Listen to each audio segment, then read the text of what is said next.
মনে আছে আপনাদের? হ্যাঁ, লীলাটি বড় মার্মিক লীলা।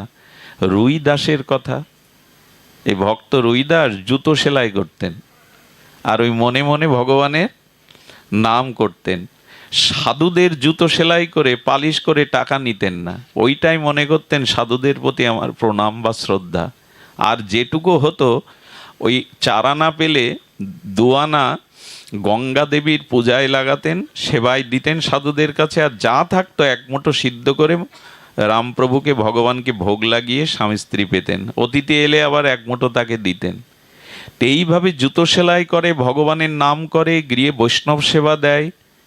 ভগবান ওর ওই দুর্দশা দেখে চালে খড় নাই, রোদ বৃষ্টি পড়ে।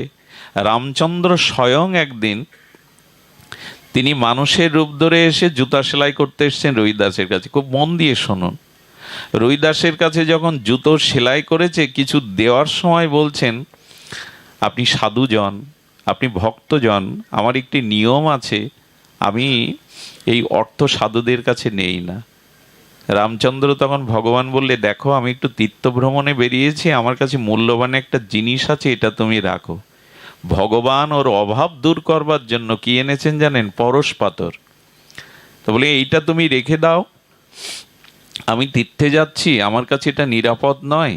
ওইটা নিয়ে যখন ওই যে জুতো সেলাই করার একরকম লোহার আছে না, কি যেন বলে ওকে, ওইটাই যেই লেগেছে একটা অংশে সোনা হয়ে গেছে। বলে, সর্বনাশ, এটা তো পরশ পাথর, এটা কেন আমাকে দিচ্ছেন? বলে, এটা আপনি রাখুন। বলে, আমি এটা রাখবো না, আপনি কে ভালো করে পরিচয় দিন। এই সোনা দেখিয়ে আমার উপাসনা কেড়ে নিতে আসছেন, পরীক্ষা করতে আসছেন? এগুলো আমার প্রয়োজন। দেখুন, ভাবের উদ্দেশ্যই ভগবান দেখে। বললেন, এগুলো আমি রাখবো না। বললাম তো পরে আমি নিয়ে যাব। ভগবান ভাবলেন, সমাজ যদি ওর কাছে রাখি, অভাবরণে কখনো হয়তো একটু সোনা পেয়ে যাবে। কি করেছিলেন জানেন? চালের পাতায় গুজে রেখেছিলেন। ওদিকে তার স্মরণে ছিল না। প্রভু সমাজ পরে এসে দেখছেন সেই কুড়ে ঘর, সেই জল রোদ ঝড়ে সেই জুতো সেলাই করে, সেই ছেঁড়া পোশাক। ভগবানের দেখে মনে হলো, পরশপত রেখে দিলেও যারা চালে গুজে রাখে, অথচ লোভ যায়নি, ভজন, দরিদ্রতা, বৈষ্ণব সেবায় তার লক্ষ্য। এসে বলছেন কি, তুমি সেই পরশপাতর কি করেছো? বলো, ও আপনিই তো সেই। আরে ওটা চালে গুজে রেখেছে, আপনি নেন তো। যখন ওটা ভগবানের হাতে ফিরিয়ে দিচ্ছে, ভগবান যেতে যেতে বললেন, সববার কি তুমি জিতবে? একবার আমাকে জিততে দেবে না? শুধু কি তুমিই জিতবে, আমাকে জিততে দেবে না? ভগবান তখন স্বরূপে দেখা দিয়ে বলছে, দেখো আমি স্বয়ং রঘুপতি রামচন্দ্র, তোমার ভক্তিতে, তোমার হৃদয়ের ব্যাকুলতায় আমি এসেছিলাম কিছু দিতে। হাত জোর করে বললেন, প্রভু সোনা দিয়ে উপাসনা কেড়ে নিতে চেও না। জগতের কোনো কিছু তো আমার চাওয়া পাওয়ার নেই। দেখুন, প্রকৃত ভক্তরা জগতের কিছু চাই না। কারণ এই জগতে আমরা যখন আসি না, তখন স্ত্রী, পুত্র, পিতামাতা সম্বন্ধগুলো তৈরি করে আসি না, এসেই তৈরি করি। আবার মৃত্যুর পর এই সম্বন্ধগুলো থাকেও না। আর কি অদ্ভুত এই জগৎ! আপনার হাতের আংটিটা পর্যন্ত ওরা মৃত্যুর পরে খুলে নিয়ে ঘরে তোলে, কিন্তু আপনাকে ঘরে তোলে না। এই জগৎটার রহস্য বুঝতে পারি না আমরা। এই জন্য ঋষিরা বলেছেন, ভক্তর জগতের কিছু চেয়েও না, জগৎকে না চেয়ে জগদীশ্বরকে চাও, ভগবানকে চাও, সব পাবে। জং লব্ধা চাপরং লভং মান্নাতে নাধিকাং তত যস্মিন স্থিত ন দুঃখে ন গুরুনাল্লভে বিলাসচতে।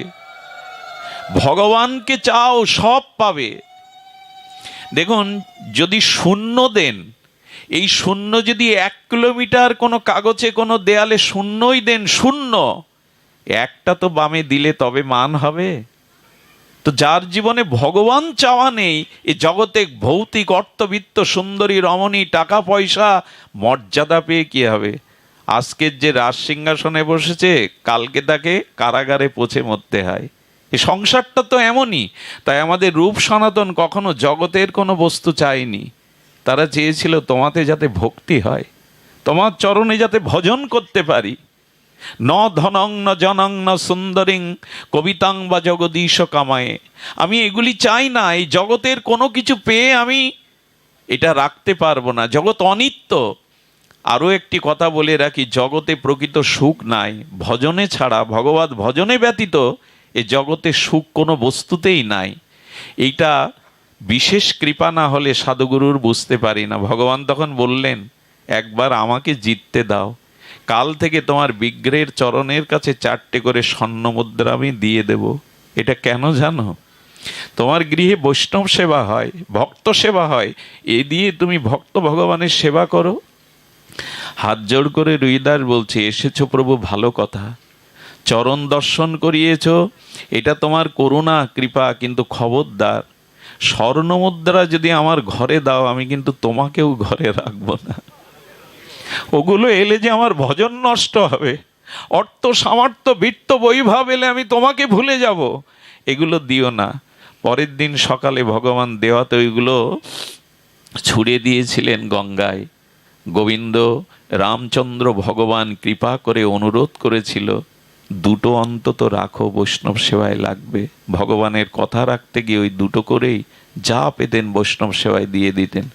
ভাবটা কেন দেখুন, একবার কাশীর রাজার রাজপুরোহিত রাজার পক্ষ থেকে প্রতিদিন গঙ্গা পূজা করতে যেতেন বিবিধ রাজ উপাচার নিয়ে। ওনার পায়ের খড়মটা একটু সমস্যা হয়েছে, রুইদাসের কাছে আসছে।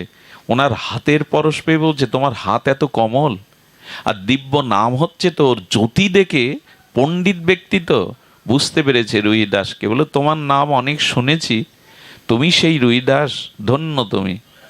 পণ্ডিত যখন তাকে টাকা দিতে গেল, বলে, আমি তো নেই না, ভক্ত পণ্ডিত যারা তাদের কাছে আমি কোনো অর্ঘ্য নেই না। ওর দেখে ভালো লাগলো, তো বলে, আপনি কোথায় যাচ্ছেন পণ্ডিত প্রভাত? বলেন, আমি প্রতিদিন গঙ্গার ঘাটে যাই, আর গঙ্গাতে রাজার উদ্দেশ্যে রাজ উপচার নিয়ে আমি গঙ্গা পূজা করতে যাই। রুইদাসকে তখন বলছে, তুমি যাবে? কি বলেছিল জানেন? বলেছিল, দেখুন আমি গঙ্গায় যাই না। বলে, কেন যাও না? কাশীতে বাস করো, কাশীর গঙ্গায় যাও না? বলে, যাই না কেন জানেন?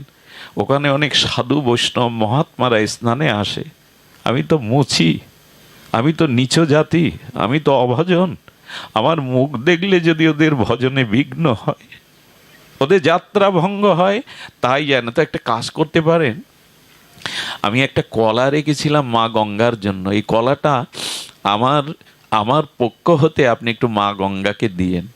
মনে মনে পণ্ডিত হাসছে, মা গঙ্গাকে কলা দিতে বলছে।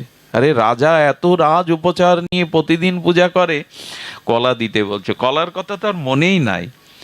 রাজার উপচারে গঙ্গা আরাধনা পূজা করে বলছেন, ও সেই কলাটা তো ও দিয়েছিল গঙ্গাকে দেওয়ার জন্য, যেই কলাটা ছুঁড়ে মারতে গেছে অশ্রদ্ধায়, কি বলবো আপনাদের, এটা তো সত্যের ঘটনা না, ত্রেতা যুগেরও না, দাপরেরও না, এই তো কলিযুগেরই ঘটনা। সঙ্গে সঙ্গে মা দুর্গা, এই মা গঙ্গা তার ডান হাত বাড়িয়ে দিয়েছে, ফেলে দিও না পুরোহিত, আমার হাতে দাও।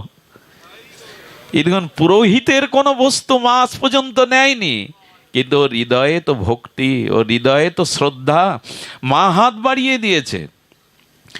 পণ্ডিত বিস্ময় প্রকাশ করে বললেন, কে এই রুইদাস? আরে যার কলা নিতে মা গঙ্গা হাত বাড়িয়ে দিয়েছেন। শরীরটা কেন দেখাননি জানেন? এই দেখার অধিকারী পণ্ডিত না, এই জন্য মা তার কোমল দিব্য হস্তটা বাড়িয়ে দিয়েছে। কলাটা নিয়ে বালাটা খুলে দিয়ে বলছেন, এটা আমার রুইদাসকে দিও, বলো আমি পাঠিয়েছি তার কাছে। ভক্তি কি জিনিস দেখেন, করে জুতো সেলায়, অথচ তার কলাটা, কদলিটা নেওয়ার জন্য মা গঙ্গা হাত বাড়িয়ে দিয়েছে। বালাটা মার হাতের বালা, গঙ্গার হাতের বালা সাধারণ হয়। পুরোহিতের লোভ এসে গেল, এটা নাই দিলাম, কি করে জানবে রুইদাস? নিজের কাছে রেখে দিল। রুইদাসকে কাছে যায়, তাকে প্রশংসা করে, কিন্তু এই ঘটনা সে চেপে গেছে। সুধীবৃন্দ, এক সময় ওর অভাব দেখা দেয়, পুরোহিতের অভাব দেখা দিলে ওই বালাটা সাগরার কাছে বেচতে গিয়ে সাগরা ওটা হাত দেওয়ার সাথে সাথে ওর ভিতরে একটা চিন্ময়, বলে, এই বালা আপনি কোথায় পেলেন? জগতের কোনো কারিগরের দ্বারা তৈরি করা এই বালাই। স্বর্গের সোনার আমাদের পৃথিবী সোনার মধ্যে পার্থক্য আছে। স্বর্গের সোনাতে খাদ নাই, তাকে হেম বলে, আর আমাদের এই জগতের সোনাকে সুবর্ণ বলে।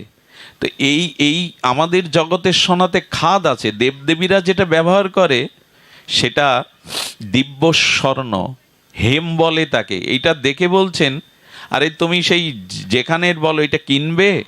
বলে হ্যাঁ। বলে আমার যা আছে তা কি এই পুঁজিতে কোলাবে? 5,000 টাকা তৎকালীন সময়ে, চিন্তা করতে পারেন। সব দিয়ে দিয়েছে, কিন্তু ওই বালা দরকার।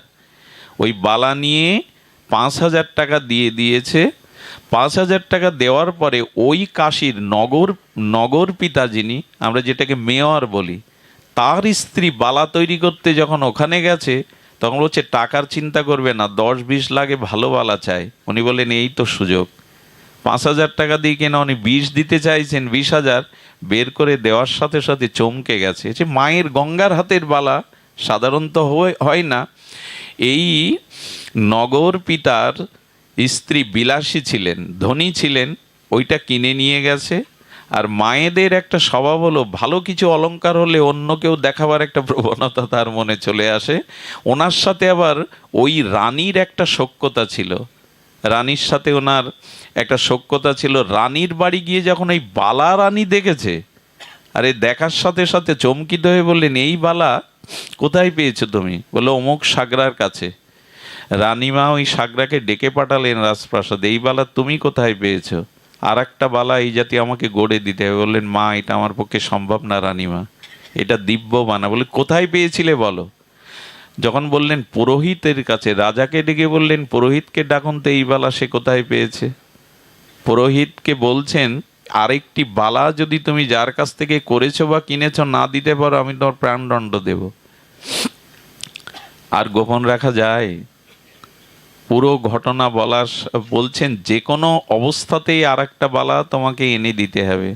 রুইদাসের চরণে এসে পড়েছে, আমার বড় অন্যায় হয়ে গেছে, আমার বড় অন্যায় হয়ে গেছে, ক্ষমা করো আমায়, কিন্তু এখন আমার প্রাণ বাঁচাও, আমার প্রাণ বাঁচাও, কারণ আরেকটি বালা না হলে রাজা আমাকেই মৃত্যুদণ্ড দিয়ে দেবে। সাধুর চিত্ত পরদুঃখে কাতর হয়। বলে একবার আমার সাথে গঙ্গায় চলো। বলে আমি তো অধিকারী নই, তবে আপনি কাঁদবেন না, আপনার ব্যথা দূর করার আমি চেষ্টা করছি। উনি ওই যে চামড়া ভেজায় না, এই চামড়া ভেজানো যেটা থাকে, ওতে স্তব করছেন মাকে। স্তব করতে করতে কি বলবো, গল্প শোনাতে বসিনি আপনাদের। মা আর একটা হাত বাড়িয়ে দিল তার মধ্যে। মন যদি হয় চাঙ্গা, কঠোরিতে গঙ্গা, এরকম একটা প্রবাদ আছে, ওর মধ্যেই গঙ্গা। আরে এই রুহিদাসের বাড়ি অর্জুন নিমন্ত্রণ করতে এসেছিল বৈষ্ণব সেবার, আর তাকে চামড়া ভেজানো পুকুরে অর্জুন চান করতে পারে? স্নান করতে গিয়ে চামড়া সরিয়ে দেখে মকর বাহিনী গঙ্গায় ওখানে বসে। মা, তুমি এই চামড়া ভেজানো? বলে একবারও বলো না, রুইদাসের মালা নেওয়ার জন্য প্রতিদিন আমি অপেক্ষা করি এখানে বসে। ভগবান তো ভক্তির কাছে বস। অহং ভক্ত পরাধীন, আমি সরাট বিভু চৈতন্য সর্বশক্তিমান তত্ত্ব, কিন্তু আমি পরাধীন আমার ভক্তের কাছে, আমি ভক্তের অধীন, আর কারো অধীন নই। রুহিদাসের এই তত্ত্ব জেনে ওই রাজা দীক্ষা নিয়েছিলেন রুহিজারের কাছ থেকে। গঙ্গা কটুরিতে হাত বাড়ায়। এই রাজা এসে বললেন, গুরুদেব শুনেছি চরণামৃত পেলে জীবন ধন্য হয়, কৃপা হয়, আপনি আমাকে একটু চরণামৃত দিন। উনি তখন ধ্যানে ছিলেন, জুতো সেলাই করছেন আর ধ্যানের মধ্যে ভগবানকে স্মরণ করছে। ওই ধ্যানস্থ মনে গোবিন্দের চরণ বিধৌত চরণামৃত মনে করে ওই চামড়া ভেজানো জল ওর হাতে দিয়ে দিলেন। আচ্ছা, যত হোক রাজা তো তার সংস্কারে বাদে না। রাজা তখন কি করলেন জানেন?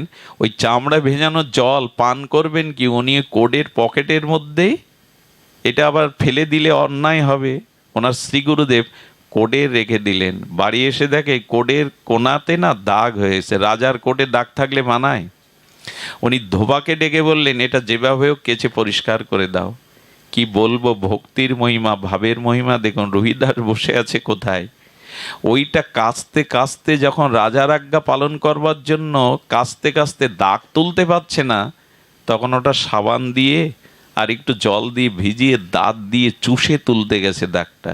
যেই চোষণ করতে গেছে, ওই চরণামৃতের এমন মহিমা, ওর মধ্যেই ভাগবত ভাবের বিকার ঘটে গেছে, অষ্টসাত্ত্বিক বিকার। কখনো কাঁদে, কখনো হাসে, কখনো গড়াগড়ি যায়, কখনো ভাগবত স্তুতি করতে শুরু করে। এই ভাব দেখে বলল মানে উন্মাদ হয়ে গেছে, পাগল হয়ে গেছে। কখনো কাঁদে, কখনো হাসে, কখনো গড়াগড়ি যায়, কখনো ভাগবতের স্তুতি, অথচ লেখাপড়াই জানে না ধোপা। রাজার কাছে সংবাদ গেল, রাজার কাছে গিয়ে বলল, আমি লেখাপড়া জানি না, আমি সাধন ভজনও কিছু জানি না, কিন্তু আপনার কোডের কোনায় দাগে এমন কি আছে বলতে পারেন? কিসের দাগ? ওটা চোষণ করতে গিয়ে সেখান থেকে আমার এই ভাব দেখা দিয়েছে। রাজার বুঝতে আর বাকি রইল না। পরে গিয়ে আর একদিন চেয়েছিলেন, গুরুদেব একটু চরণামৃত কৃপা করে দিন। হেসে রুইদাস বলেছিল, ওই চরণামৃত জীবনে দ্বিতীয়বার আর তুমি পাবে না। এই যে ভাবটাই হলো মূল। উনি মনে করেছেন চামড়া ভেজানো, আরে জল। আমি বলতে চেয়েছিলাম আপনার মনের ভাব অনুযায়ী ভগবান আপনাকে কৃপা করবেন। এই জন্য বাইরের দেখাবার কিছু নেই, বাইরের ক্রিয়াতে ভগবানকে ভোলানো যাবে না। মনের শুদ্ধ ভাবকেই ভগবান গ্রহণ করেন। ছোট্ট একটা লীলা বলি, আর এই ভাবটা আসবে সরলতা দ্বারা। কিসের দ্বারা? এই জন্য বললেন, ভক্তি করো কৃষ্ণ পাদ পদ্মে, ছাড়ো অন্য ক্রিয়াকর্ম, নাহি দেখো বেদ ধর্ম। দেখো, নিয়মের থেকে ভগবানের ভক্তি বড়, ভাবই বড়। কি বলবো আপনাদের, এই ভাবের কথা শুনলে অবাক হয়ে যেতে হয়, যদিও এর অধিকারী আমরা না, তবু শুনুন। মনে আছে বামা খ্যাপার কথা? তারাপীঠে বাবা খামা বড় হয়েছে, কিন্তু মা তারাকে সে বড় মা বলে ডাকে। এই জন্য মাঝে মাঝে উনি তো আত্মভোলা, মন্দিরেই একদিন প্রস্রাব করে দিয়েছেন, মার মন্দিরেই। কমিটির লোকজন ডেকে পরের দিন ঘাট ধাক্কা দিয়ে বের করে দিয়েছে। উন্মাদ পাগল, মার মন্দিরে যে প্রস্রাব করে তাকে দিয়ে তারাপীঠের পূজা। 3 দিন বামা পড়েছিল, ও মা, মারে আমি তো তোকে বড় মা মনে করি, মায়ের কোলে সন্তান বুঝি প্রস্রাব করে না, তাতে মা বুঝি অপরাধ নেয়? 3 দিন না খেয়ে পড়েছিল। কি বলবো, মার মন্দিরে ভোগ হয়েছে, কিন্তু 3 দিন মা গ্রহণ করেনি। পূজারীকে স্বপ্ন দেখালো, আমাকে কেন না খাইয়ে রেখেছিস 3 দিন? বলে, মা তোমার ভোগ রাখতে হচ্ছে প্রতিদিন। বলেন, আমার বাবা যে 3 দিন খায়নি, আমার বাবা না খেলে তো আমি খাবো না। বললেন, মা ও তোমার মন্দিরেই প্রস্রাব করে দিয়েছে, এটা শাস্ত্রবিধি নয়। তারা মা সেদিন বলেছিল, মায়ের কোলে সন্তান প্রস্রাব করলে মা অপবিত্র হয় না, অবগুণ নেয় না সন্তানের। সেই দিন থেকে কি নিয়ম জানেন? আগে বামার ভোগ হবে, তারপরে মায়ের ভোগ হয়। এখনো তারাপীঠে ওই নিয়ম, আগে বামার ভোগ হবে, ওই ভোগটা মাকে নিবেদন করা হয়। এগুলো কি ব্যাখ্যা দিয়ে বোঝাবার কথা?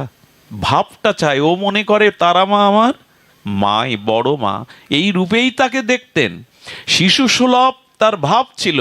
এখানে বারবার যে কথাটি আমি প্রতিপাদন করবার চেষ্টা পাচ্ছি, সেটা হলো অন্তরের ভাবটাকেই শুদ্ধ করতে হবে।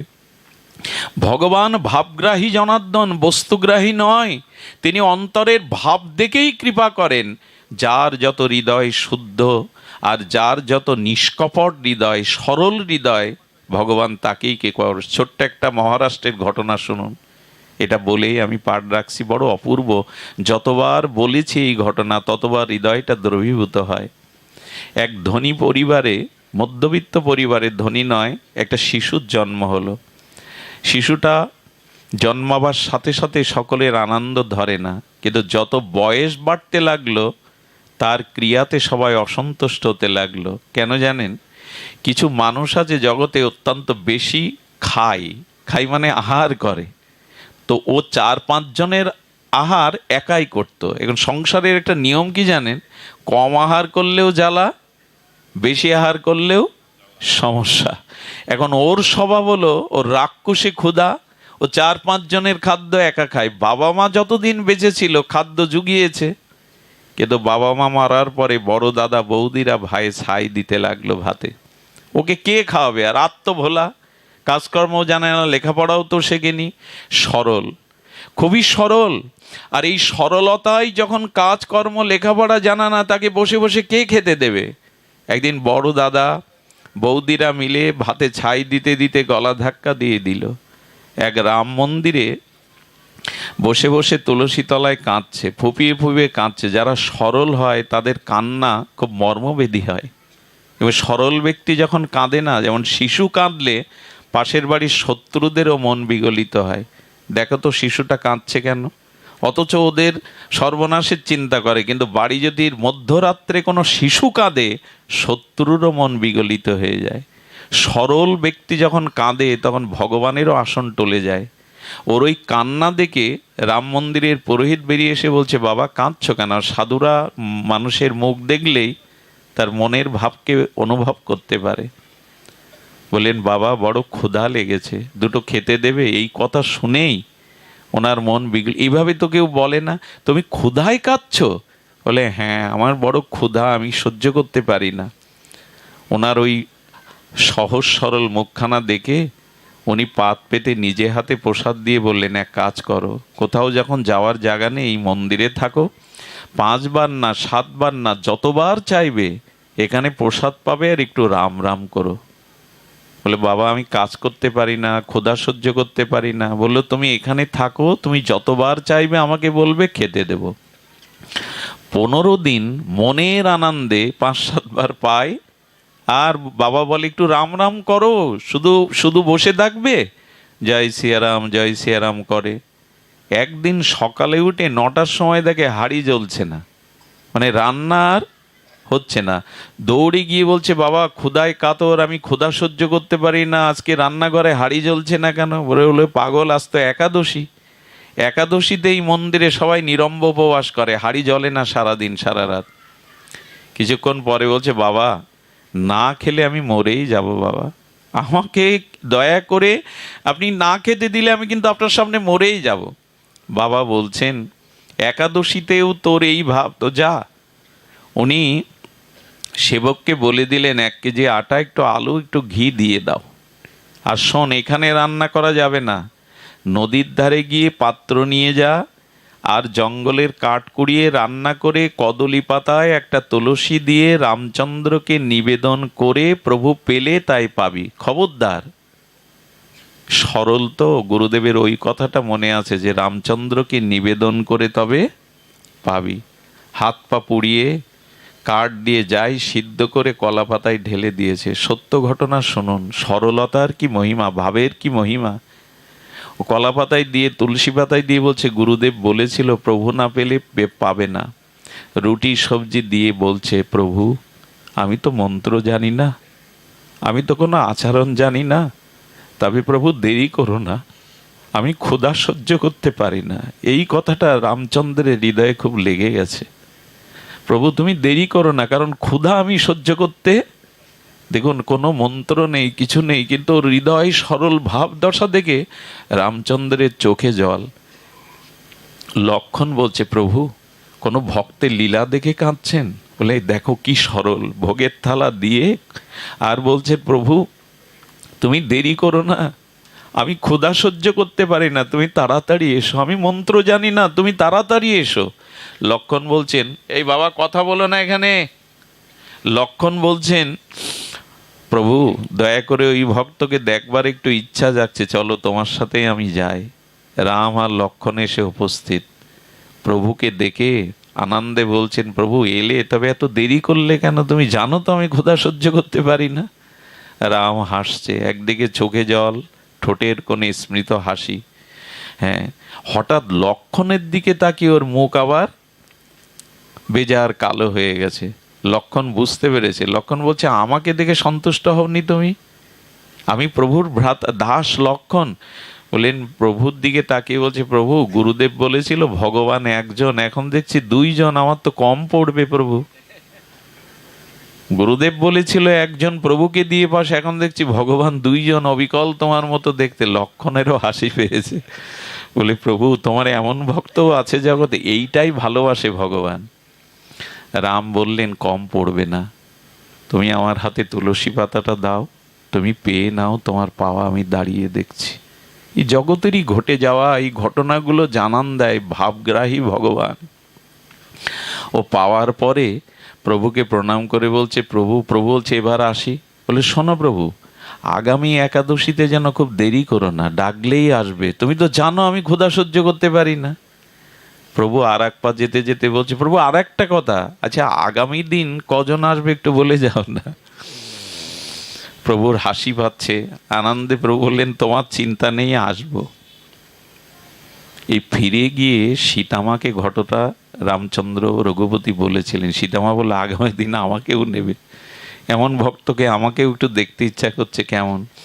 পরের দিন একাদশীতে গুরুদেবকে বলছে, গুরুদেব আর একটু বাড়িয়ে দিন, 1 কেজি দিয়েছেন তো, আপনি বলেছিলেন ভগবান একজন, এলো 2 জন, আবার যদি বেশি এসে পড়ে। গুরুদেব ভাবছেন ওকে বোকা পেয়ে ওর মতো বোকা কেউ ভাগ বসাচ্ছে ওতে, তা দিয়ে দাও, ও তো শুনবে না, 2 কেজি আটা দিয়ে দাও, আলু দিয়ে দাও, একটু ঘি দিয়ে দাও। আবার সেই রান্না, আবার সেই তুলসী পাতা, আবার সেই আহ্বান, প্রভু গতদিন তো বলে রেখেছিলাম, আমি ক্ষুধা সহ্য করতে পারি না, প্রভু চলে এসো। মা সীতাকে নিয়েই উপস্থিত, আবার ওর মন খারাপ, বলে প্রভু দিনে দিনে বাড়ছে, আর একজন এসেছে। হ্যাঁ, বললেন তোমার চিন্তা নেই, তুমি পাও।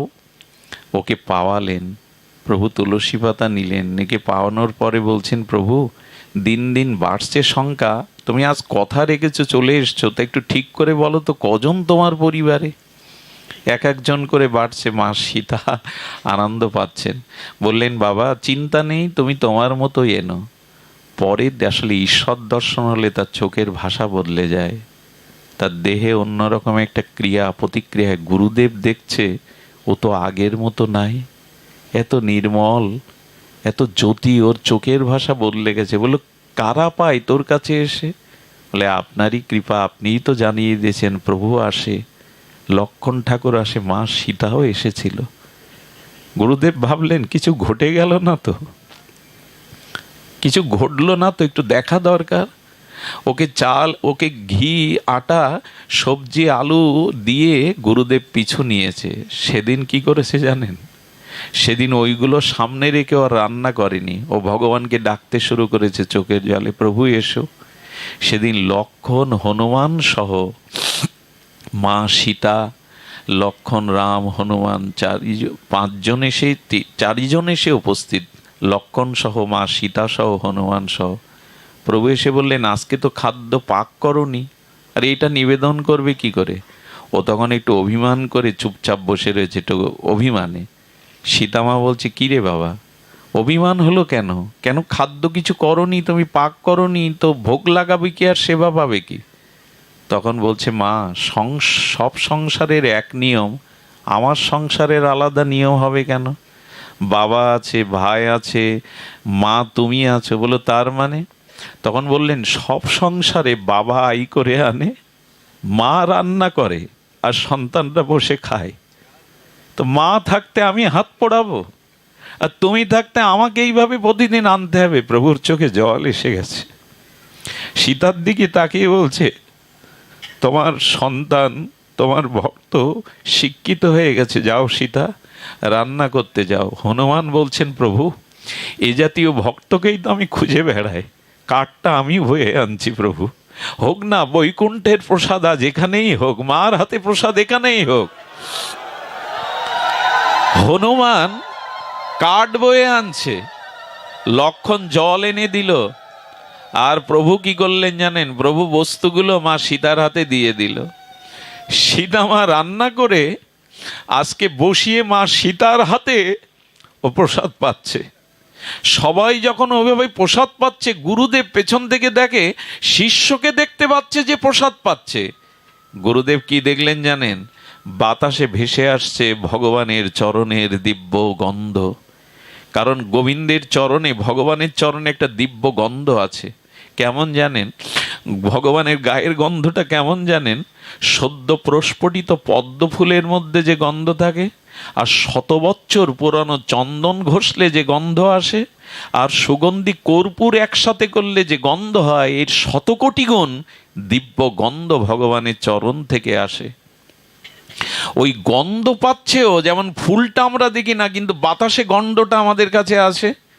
গুরুদেব বললেন শাস্ত্রে যতটুকু জেনেছে এ তো ভগবানেরই অঙ্গগন্ধ, তবে কি ভগবান এখানে এসছে? দৌড়ে গিয়ে বলছে ওরে প্রসাদ পাচ্ছিস, তোর প্রভু কই, মা কই? বলে এই তো পাশে বসে আছে। গুরুদেব আপনি দেখুন, এই তো আমার মা, জানো কি এই হনুমানজি। বলে না আমি দেখতে পাচ্ছি না। রামচন্দ্রের কাছে করজোরে বললেন ও প্রভু আমি আজ এই বেঁচে আছি কেন জানো? তোমাকে পেয়েছি কেন জানো? আমার গুরুদেবের জন্য। গুরুদেব তোমায় দেখতে পাচ্ছে না কেন? রাম বললেন কি খুব সহজ আমাকে পাওয়া রে, যুগ যুগান্তর তপস্যা করে মুনি ঋষিরাও আমাকে পায় না। তোর গুরুদেবের পাণ্ডিত্য আছে, কিন্তু তোর মতো ভাব বা সরলতা ওর হৃদয়ে নাই। তোর মতো সরল ভাব ওর হৃদয়ে নাই, ও কি করে পাবে আমাকে? তখন কি বলছে জানেন? বলছে, শোনো প্রভু, শোনো মা, আমার গুরুদেবের জন্য আমি তোমাদের পেয়েছি, আর গুরুদেব যদি তোমাদের না পায়, আমি আগামী দিন থেকে আর এখানে আসবো না, তোমাদের আর ভোগও আমি লাগাতে পারবো না, আমি আর তোমাদের ডাকবো না। এই অভিমানে প্রভু আরো রিজে গেছে। প্রভু তখন বললেন, এক কাজ কর, তোর গুরুদেবকে তোকে স্পর্শ করতে বল। ওই চিরদিন যা হয়, ভক্ত কৃপা না হলে, ভক্তের করুণা না হলে কেউ ভগবানকে পায় না। ওর গুরুদেব যেই ওকে জড়িয়ে ধরেছে, সাক্ষাৎ রঘুপতি রাজীব লোচন রামচন্দ্র মা জানকী লক্ষণ হনুমানকেই দর্শন করলো। করে কি করলো জানেন? এই দর্শন করে প্রভুর পায়ে না, ওই যুবকের পায়েই গুরুদেব চরণে পড়ে গেছে। ওরে, যে ভগবান পাইয়ে দেয় সেই তো গুরু, সেই তো শ্রেষ্ঠ। যে ভগবান পাইয়ে দেয়, ধন্য তুই, তুই পেয়েছিস আর আমাকেও পাওয়ালি। আজ ভগবানের চরণে না পড়ে এই শিষ্যের, এই সরলের চরণে পড়ে প্রার্থনা করছে, ধন্য তুই। যারা ভগবান পায় তারাই তো গুরু, অগ্রে যারা প্রাপ্ত হয় তারাই গুরু। আমার বলবার অভিপ্রায় ছিল, এই মনটা সরল করে যদি আমরা ভাবকে শুদ্ধ করে ভগবানকে ডাকতে পারি, তবে ভগবান এ জাতীয় সরল নিষ্কপট ভক্তের ডাকে সাড়া দেন। আজ এটাই শুধু দরকার, কপটতা ত্যাগ করা আর সরল প্রাণে ভগবানকে ডাকা। আগামীকাল এখানে মহোৎসব, সবাই যোগদান করবেন। যারা হরিকথা শুনলেন তাদের ভগবানের কৃপা তাদের উপরে বর্ষিত হোক। আপনারা শান্তিতে থাকুন, ভজনে থাকুন। আর মাদিস আমার জন্য আপনাদের চরণধূলি বাতাসে উড়িয়ে আমার মস্তকে দিয়ে আশীর্বাদ করবেন, যেন আপনাদের মতো ভক্ত সঙ্গই বাকি জীবনের সময়টুকু লাভ করতে পারি। জয় শ্রী গুরু প্রেমানন্দে হরিবল। সুধী ভক্তগণ, আমাদের ধনঞ্জয় কৃষ্ণ দাস পরম ভক্ত রাধাকুণ্ডের কিছু গ্রন্থ ওর কাছে আছে। এগুলো খুব দুষ্প্রাপ্য গ্রন্থ, বাংলাদেশে সহসা পাওয়া যায় না রাধাকুণ্ডের গ্রন্থ।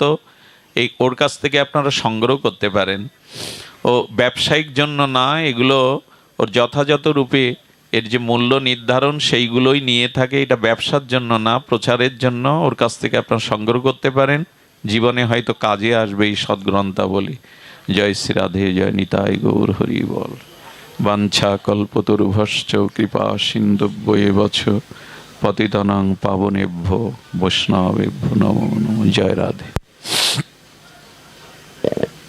একটু নাম বলুন, যারা আছেন একটু নাম বলেন।